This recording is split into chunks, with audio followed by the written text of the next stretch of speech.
At an auction, I was the only person to bid on this porcelain bowl.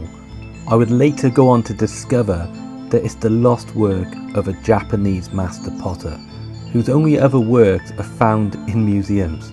He was Higuchi of Teikado and developed this incredible technique known as Ganju. He was celebrated in his time but would be forgotten as his pieces were so rare to find.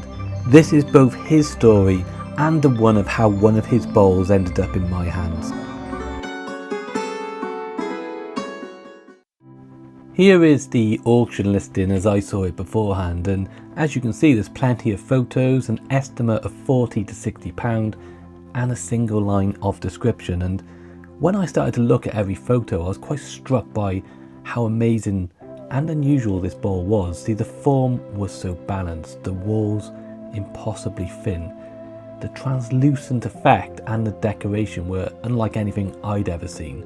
And then the mark was just exquisitely done, but that strange T above the characters. I then did as I always would, which is do my research, see if I could find something that was similar with a similar sold history, but on this occasion I found nothing, and that's what intrigued me the most. It was a long auction. This was lot 336, but eventually it started. The auctioneer called for £40, no hands. He dropped to £30, silence. Now £20, and he said this was the lowest he would go. One bid comes in, mine. Was this the point the bidding was going to start running up? No, no other bids. Sold to me for £20.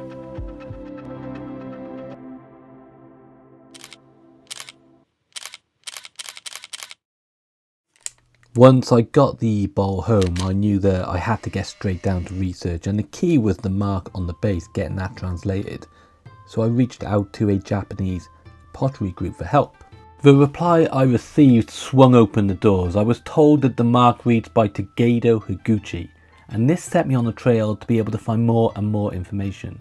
I found that his name was Higuchi Haruzane, and he produced Ganju ware. The delicate translucent effect found on my bowl also had a name. It was called Hotarude, meaning firefly-hand.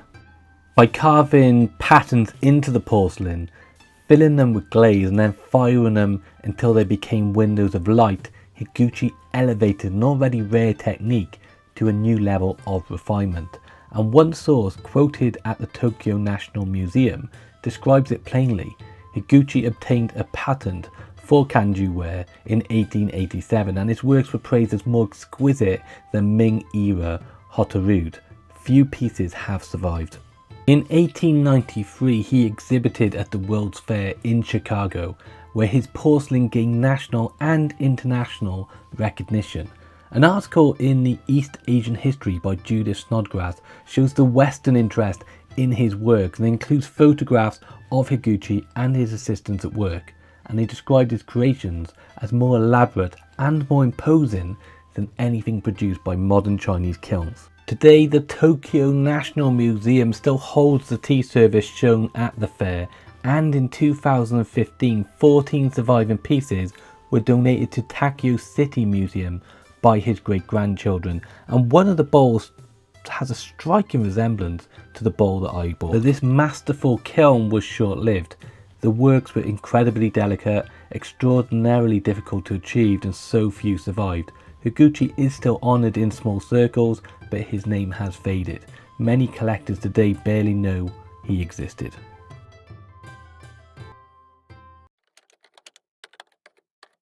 With a piece like this, there's always a danger. Was it truly what I'd thought?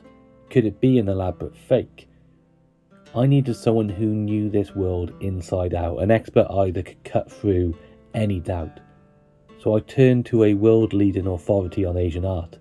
That's Peter Coombs of Bidamount.com, and paid for a full validation. After examining the images, he opened his appraisal with a line that said it all. Kieran, you found yourself quite a thing. Peter confirmed the piece was genuine and, more than that, exceptional. He explained that Higuchi was recognised in Japan during his lifetime, admired in the upper circles of society, but his work was produced in such limited numbers it barely left a trace. in today's collector's market, and that is precisely why you won't find him in Christie's, Sotheby's or Bonhams. The piercing, he said, was masterful. The mark with the T above was deliberate, designed for Western eyes to recognise. The potting was superb, and the translucent effect was the work of a truly skilled kiln. Then came the highest comparison.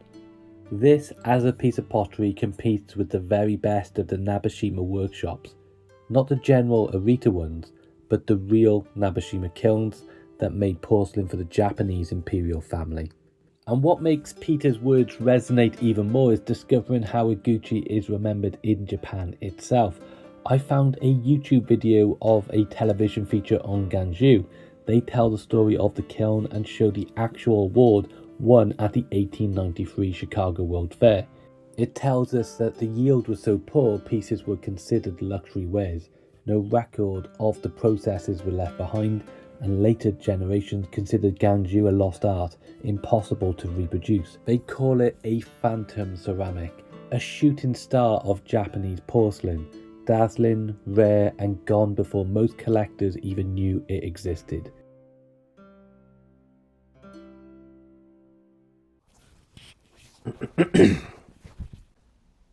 Now, I know the natural thing to wonder is, well, how much is it worth? The truth is, I can't give you an honest answer for that. There is no set value.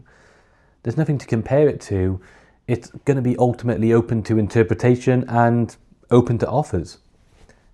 You have to remember that when this bowl was in auction, I was the only person to leave a bid. And you can't really blame the auctioneer for that. They did plenty of photographs. It was placed alongside other works of Oriental art, but no one wanted to take that risk, not even for £20. And I think it just shows us sometimes, if not more often than not, chasing the story and the mystery rather than the profit is what truly pays off. Now, Peter's advice was to hold on to it. Higuchi's work will be rediscovered and it will be celebrated and recognised for how good it is. And that will be the time when people will want to learn more about it. He also suggested reaching out to those museums I referred to and asking them to have a look and pass a comment, and that's something I will probably do. But for now, the bowl will stay with me. And it's because it proves why, and it kind of justifies why I became an antiques dealer. It's pieces like this that I wanted to find. It embodies everything that I've been looking for years, and it's also proof for everyone else that beauty can blaze and then it can vanish, and yet it can still be found by those of us who are willing to search in the dark.